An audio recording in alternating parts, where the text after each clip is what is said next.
L'information de 23h sur RTI 1. Madame, monsieur, bonsoir. Les titres principaux de ce journal. 22% du budget de l'État consacré à l'éducation et l'alphabétisation.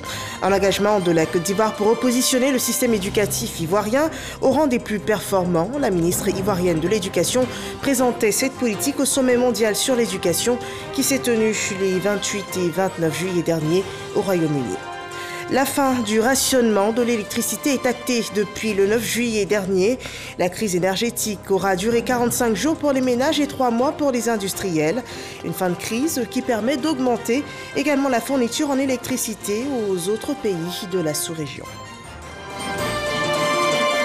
5 milliards de francs CFA pour soutenir les activités des PME ivoiriennes. Un fonds disponible par un partenariat entre le gouvernement ivoirien et une banque privée. Qu'en pensent les entrepreneurs? La réponse dans ce journal. Bienvenue dans ce 23h. Débutons avec ce communiqué de la présidence de la République. Le président de la République, son Excellence, M. Alassane Ouattara, ayant été en contact avec une personne qui vient d'être déclarée positive à la Covid-19, a décidé, suivant les recommandations sanitaires en la matière et conformément aux dispositions gouvernementales, de se mettre en confinement. Le président de la République exhorte les Ivoiriens et les populations vivant en Côte d'Ivoire à se faire vacciner tout en continuant à respecter les mesures barrières visant à lutter contre cette pandémie. Un communiqué signé à Abidjan du ministre secrétaire général de la présidence, Abdourahmane Cissé. Le virus est donc bien réel, il faut rester vigilant. Sans transition, voyons l'évolution des cas de Covid-19 dans notre pays.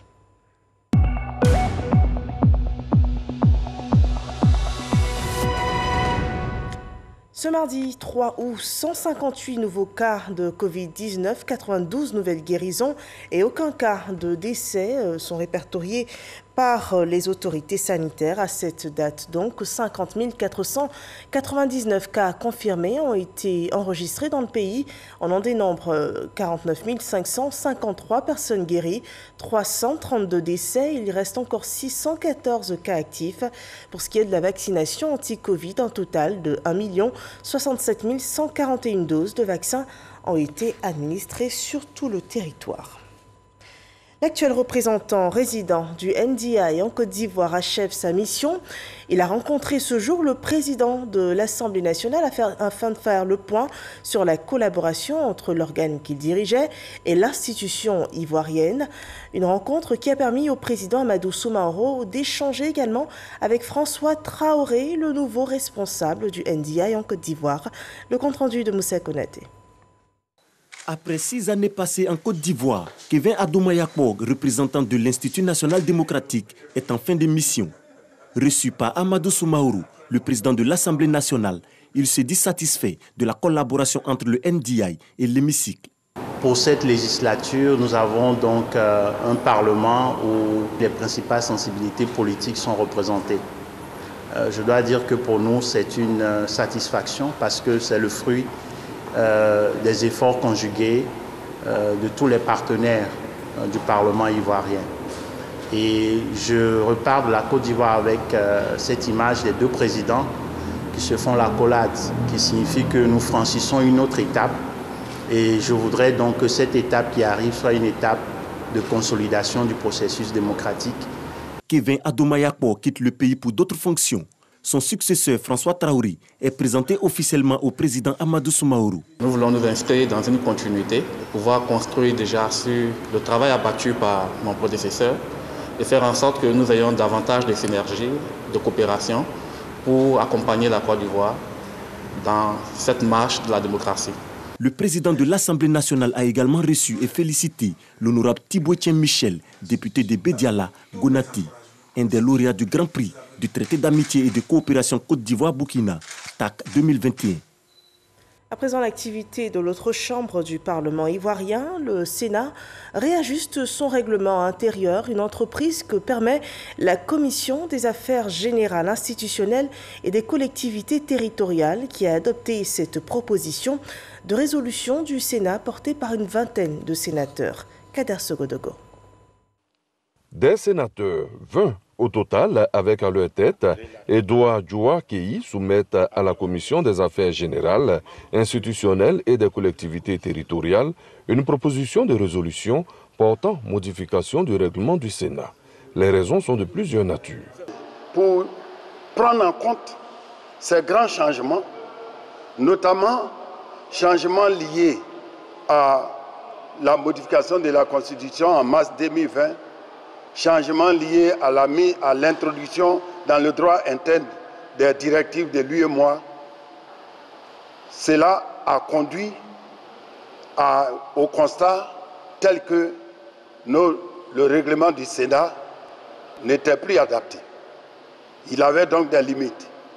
Il fallait tenir compte de ces grands changements, adapter notre règlement. Après 10 heures de travaux, c'est à l'unanimité que la proposition sera votée. Le nouveau règlement compte 36 chapitres contre 29 dans l'ancien et 158 articles contre 163. À la pratique, nous nous sommes rendus compte qu'il y a des dispositions qu'on avait prises qui étaient en fait dupliquées dans le document, qui étaient dispersées. Il fallait donc les consolider pour créer une cohérence, une homogénéité dans notre document de référence. Et c'est ce qui a donné le résultat de moins d'articles. 10 heures de travaux, empreints de convivialité. Des aînés que vous voyez, aux plus jeunes, on était tous présents parce que ça nous intéressait tous, on était passionnés et nous avons travaillé vraiment pour qu'on puisse obtenir ces résultats. Après les travaux en commission, place à la plénière dans quelques jours pour son adoption définitive.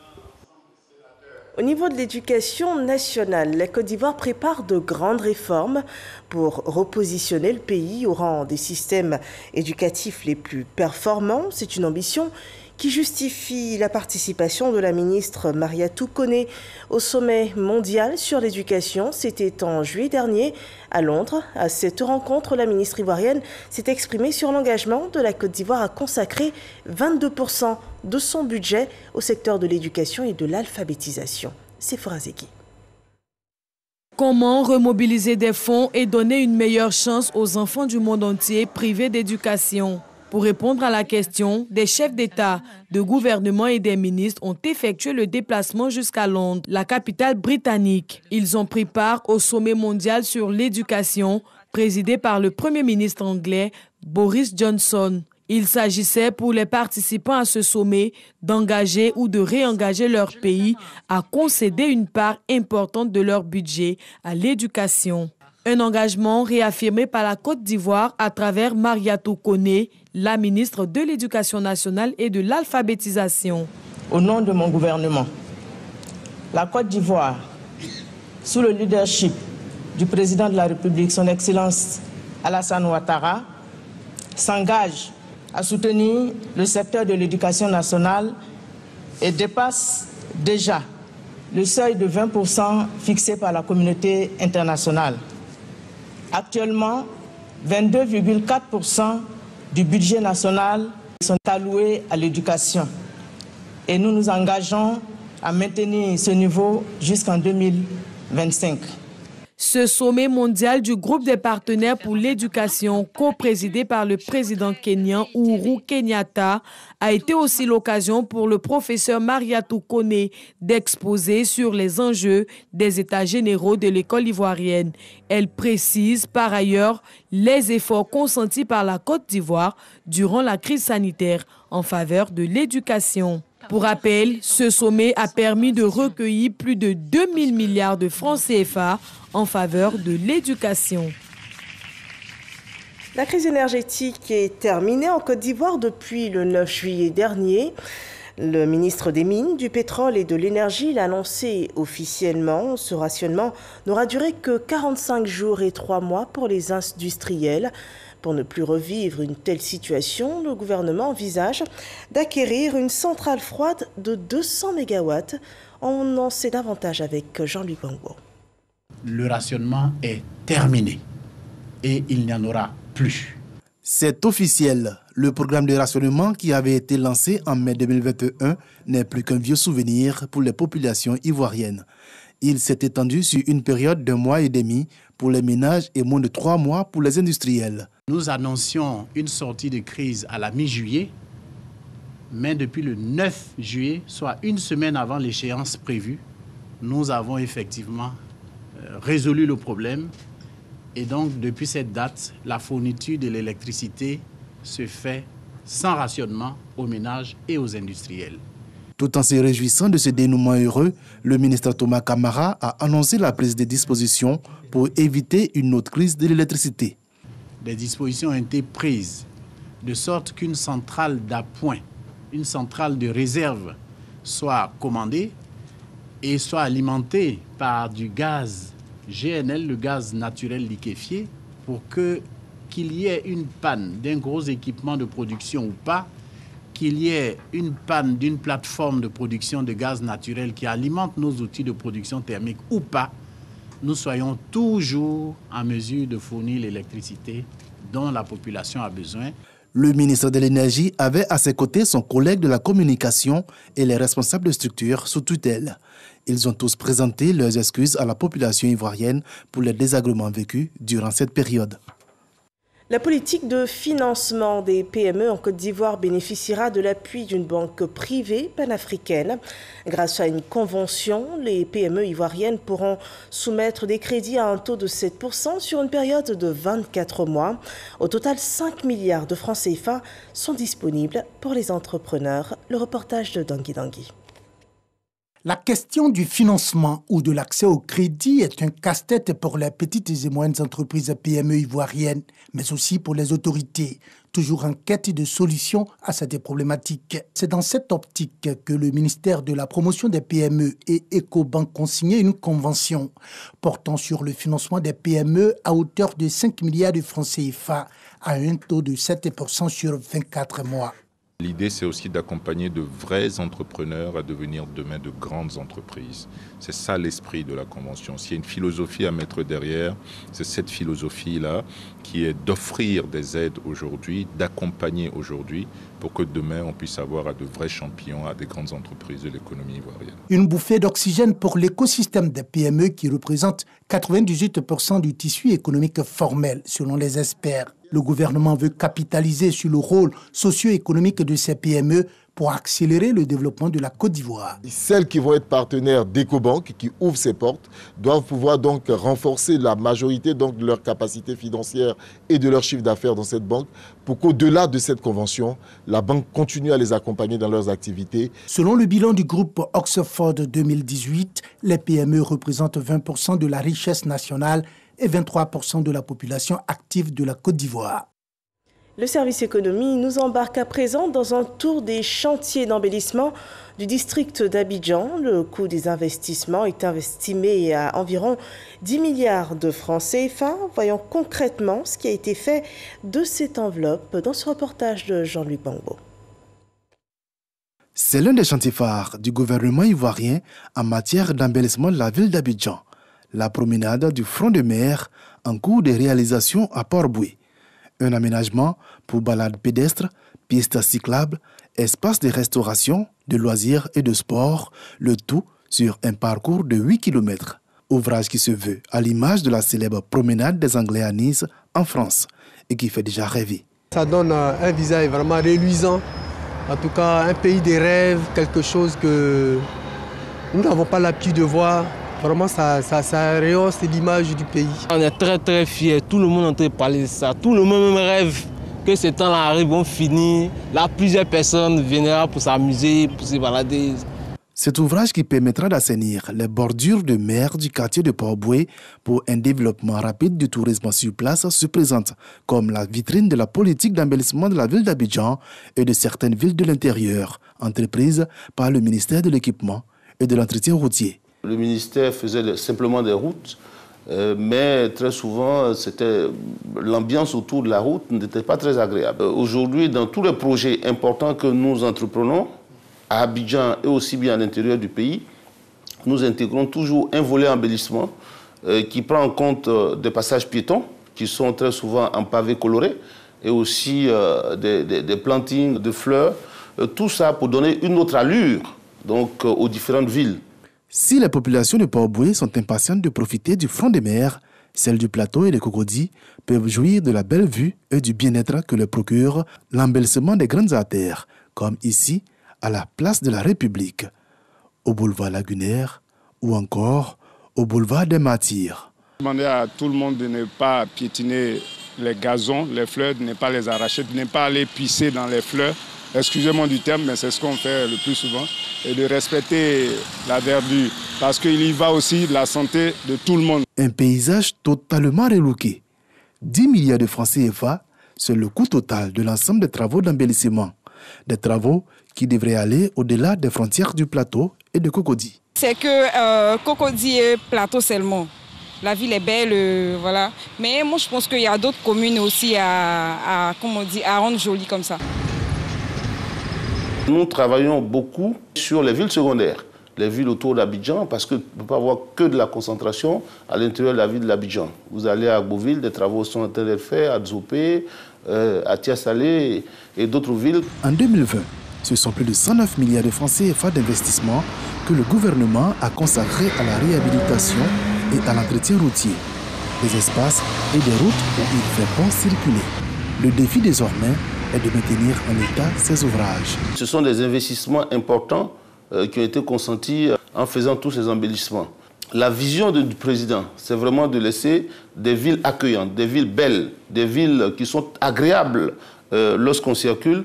Et si tout ça a été fait, il faudrait que nous-mêmes, à travers le civisme, nous pouvons donc en prendre soin. L'objectif étant d'améliorer les conditions de circulation des usagers de nos routes, l'une des principales missions du ministère de l'Équipement et de l'Entretien routier, mais également donner un attrait particulier à la Côte d'Ivoire et y accueillir beaucoup plus de touristes. Voilà, et pour que ce soit toujours aussi agréable, il faut garder ces espaces publics propres. Et pour cela, l'implication des populations est capitale. Elles sont sensibilisées à la salubrité des espaces communs et des espaces de vie au cours d'une semaine de la propreté ouverte le 1er août. La caravane de sensibilisation est passée par plusieurs districts. Le point de Grace Kando. La Côte d'Ivoire s'apprête à vivre le 61e anniversaire de son indépendance. Pour la circonstance, Abidjan fait sa mue. Le ministère de l'Assainissement et de la Salubrité apporte sa touche de beauté. Une caravane de sensibilisation donc dans les communes de Trècheville, Makori et de Port-Boué dans le cadre de la Semaine nationale de la propreté. À cela s'ajoutent des actions de salubrité menées par des ONG volontaires. Être propre, c'est une bonne chose. Si on a une maman, c'est nous qui devons montrer les enfants comment il faut nettoyer. On ne doit pas jeter les choses dans la route. Ça va nous rendre malades. Tant de coronavirus aussi, on ne doit pas pisser partout. On ne doit pas crasser partout. Sinon, vraiment, le côté là, c'est un peu difficile. Sauf qu'après ça, il y a les gens qui ne comprennent pas. Ils pissent partout.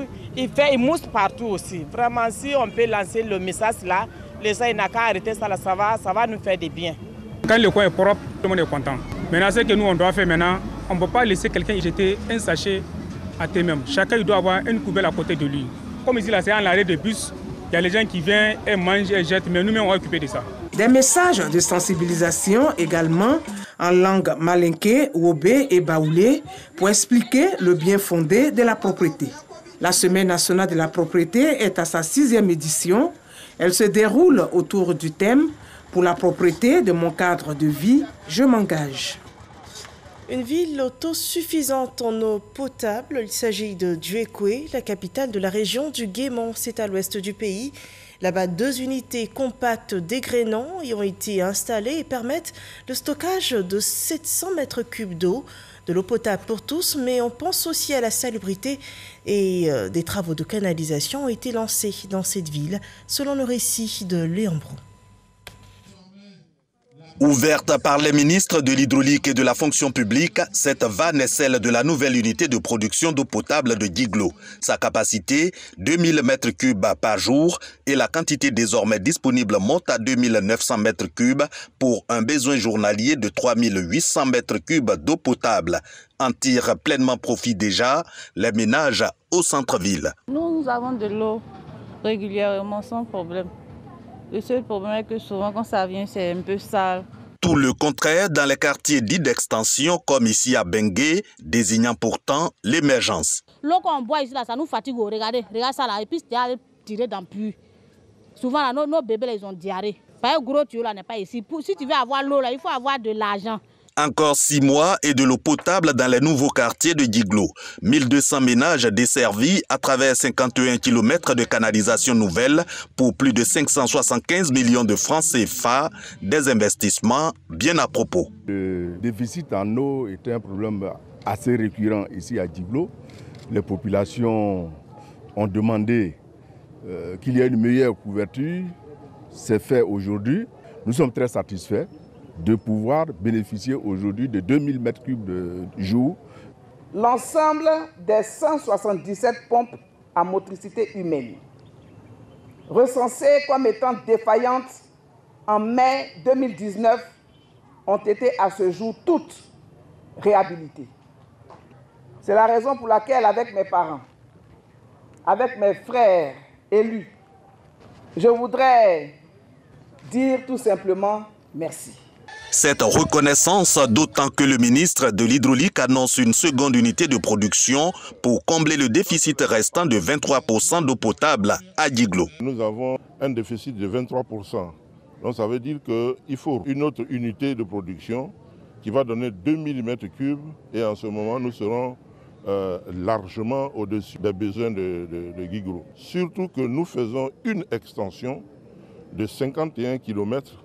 Ça veut dire que c'est des populations qui vont être encore branchées à nouveau sur le réseau. Donc nous allons faire une deuxième étape à Djiglo pour pouvoir couvrir ces besoins. Déjà, plus d'1,2 milliard de francs CFA investis par l'État dans le cadre du programme Eau pour tous à Djiglo. Voilà une ville bientôt à l'abri des besoins en eau potable. C'est un reportage de Léon Brou sur les travaux engagés à Djiglo pour réduire le déficit en eau potable dans cette ville. Dans le sud Comoé, la ville d'Aboisseau a été le lieu d'une formation des guides religieux musulmans par le COSIM. Une formation durant laquelle le président du conseil régional, Eugène Kaawele, a invité la promotion de ces imams de la cohésion sociale. Salima Toudia. Un imam non instruit est un danger pour sa communauté et la société. Pour le Conseil supérieur des imams, la formation des guides religieux reste un antidote à l'ignorance. Réunis à Boisseau dans le sud Comoé, muezzins, prédicateurs ou encore imams sont formés par d'éminents professeurs sur différentes thématiques, notamment le rôle des guides religieux face aux rumeurs ou encore leur rôle dans la société pour la paix et le développement. Un programme qui tient à cœur le Cheikh Lahima parce que l'imam il est au devant de la communauté. Et il a besoin de se recycler. C'est l'imam qui doit amener la communauté à comprendre que personne ne peut vivre seul et que nul ne peut aussi avancer sans l'apport et l'aide des autres. Donc ça, c'est le rôle de l'imam. Et c'est important, c'est pourquoi il faut que l'imam se forme, il faut qu'il se recycle toujours pour pouvoir être donc à la hauteur de sa tâche. Cette formation vient approfondir leurs connaissances afin d'impacter positivement le quotidien des fidèles. Nous allons apprendre beaucoup de choses ici pour qu'on puisse aller enseigner nos fidèles. L'islam même veut dire la paix. Donc nous devons tous appeler les gens vers la paix. Voilà, la paix, quand il y a la paix, il y a le développement. Quand il y a la paix, il y a l'attente. Quand il y a la paix, il y a l'harmonie. On peut vivre ensemble. Aux côtés des imams, le président du Conseil économique, social, environnemental et culturel. Ce n'est pas facile à réaliser. La cohésion dans une communauté. C'est un engagement que chacun de nous doit prendre pour faire en sorte que la cohésion soit au rendez-vous, la richesse de la cohésion soit au rendez-vous à tout moment et dans toutes les circonstances. C'est une œuvre de longue haleine qui se construit et dès lors qu'on y croit, on finit par l'obtenir. Ces 2 jours de formation, qui prennent en compte 12 modules, sont dédiés aux imams des départements de Tchiapoum, Adjaké, Grand Bassam et d'Aboisseau. En politique, l'idéologie du RHDP attire de nouveaux adhérents. Ceux qui vous seront présentés dans l'élément qui suivra sont d'ex-membres de la jeunesse du FPI. Ils s'inscrivent désormais sous une nouvelle ligne politique. Nous en parlons avec Ahmed Traoré et Moussa Konaté. Le RHDP, Rassemblement des Oufouettistes pour la démocratie et la paix, s'agrandit. La plateforme des patriotes s'engage à soutenir désormais les actions du RHDP Concorde. Avec les derniers événements que nous avons vécus avec nos frères du Niger, il était bon que nous mettions à la disposition de monsieur le ministre Alcide Djedje notre machine, qui sont des machines de communication et de proximité, que sont les espaces de libre expression. Avec eux, quelques membres de la jeunesse du Front populaire ivoirien qui ont décidé de rejoindre la grande famille des oufouettistes. Nous avons décidé de faire notre adhésion au parti Concorde RHDP parce que nous avons constaté que c'est l'avenir du pays. Nous allons nous aligner à ce que Monsieur le Président et sa délégation vont nous dire de faire. Ensemble, nous allons apporter ce que nous connaissons afin d'avancer. Alcide Djedje, président de Concorde et cadre du RHDP, apprécie cette démarche. Ils sont dans les quartiers, ils sont dans les agoras, dans les parlements. Donc, vous savez que c'est des vecteurs de communication importants. Et ils sont très actifs aussi sur les réseaux sociaux. Et donc, ils vont, tout en restant à leur place, continuer à avoir un discours de consensus et de paix pour une Côte d'Ivoire qui a besoin de la paix pour continuer son développement. Ces nouveaux adhérents prennent l'engagement de sillonner le pays pour l'implantation du RHDP. Et avec de nouveaux membres, les stratégies se redéfinissent. La représentation du RHDP à Dimbokro adopte un nouveau plan de positionnement dans le NZI. L'objectif, c'est de préparer les prochaines échéances électorales. Eugène Toubé. Le RHDP Dimbokro est à pied d'heure pour la conquête de la région du NZI. Les responsables locaux de ce parti à tous les niveaux hiérarchiques se sont mobilisés autour du coordonnateur régional Kofi N'Guessan Lataille pour en fixer les modalités.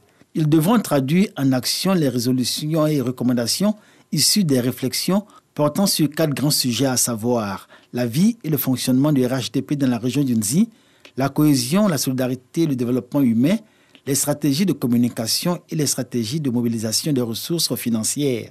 Les 155 participants au séminaire de redynamisation du RHDP dans la région du NZI sont en mission. Et je suis convaincu que par petites touches, nous allons être compris par les populations de la région du NZI. Les militants se sont exprimés, la coordination a décidé de mettre un fonds de financement des projets des jeunes et des femmes. Que chacun relaise les décisions qui ont été prises, les résolutions qui ont été adoptées, afin qu'en attendant le déploiement du plan d'action, le message passe au niveau de notre base et que les gens soient préparés à agir conformément à tout ce que nous avons pris comme décision. Si la coordination régionale du RHDP dans le NZI s'engage à œuvrer pour la forte implantation et le rayonnement dans sa motion de remerciement au président de la République Alassane Ouattara pour ses efforts en faveur de la construction du pays et de la région du NZI, il reste que cette mission ne sera pas une sinécure. Kofi N'Guessan Lataille en a une claire conscience. Il va falloir batailler dur dans un cadre de confiance mutuelle, de cohésion et de solidarité. Parlons à présent du Abidjan Festival. C'est un événement pour divertir et éduquer les jeunes du district d'Abidjan. Une initiative à laquelle est associée l'Union des villes et communes de Côte d'Ivoire pour lutter contre les fléaux qui minent la jeunesse. Le concept a été présenté à la presse et aux responsables socio-culturels des communes. Moussa Konaté nous en dit davantage. Ici, c'est Abidjan Festival, se veut la plateforme d'expression culturelle du district d'Abidjan. Il va rassembler sur le site du Canal au Bois à Trècheville les jeunes des 13 communes du district d'Abidjan. Il s'agit d'un festival qui a pour mission de réunir tous les jeunes autour de valeurs, mais surtout de cohésion sociale. Ces jeunes-là viendront pour défendre pour la première fois lors d'un festival les couleurs de leur commune. L'UIC aussi est partenaire de ce festival et c'est à ce titre que nous sommes là pour encourager ce festival qui va permettre à tous les jeunes de nos 13 communes de se rencontrer, d'échanger et de mieux apprécier tout ce qui se fait dans chacune des communes. Concerts géants, gastronomie et sport seront les temps forts de ce festival, avec en toile de fond l'éducation des jeunes. Notre slogan, c'est attirer les jeunes par le divertissement, mais les éduquer dans l'enjaillement, en griffe comme on le dit à Abidjan. Alors il va falloir au cours de ce festival-là s'attendre à la participation de plusieurs ministères qui viendront entretenir les jeunes sur des thématiques telles que l'immigration clandestine, telles que l'incivisme au volant. Avant ce lancement avec la presse, une séance de travail avec les responsables socio-culturels des communes a permis d'élaborer la feuille de route de la mobilisation avant le rendez-vous du 20 août prochain. Et on fait bien attention à la Covid-19 durant ce festival. Voyons à présent le point de la participation ivoirienne au JO de Tokyo.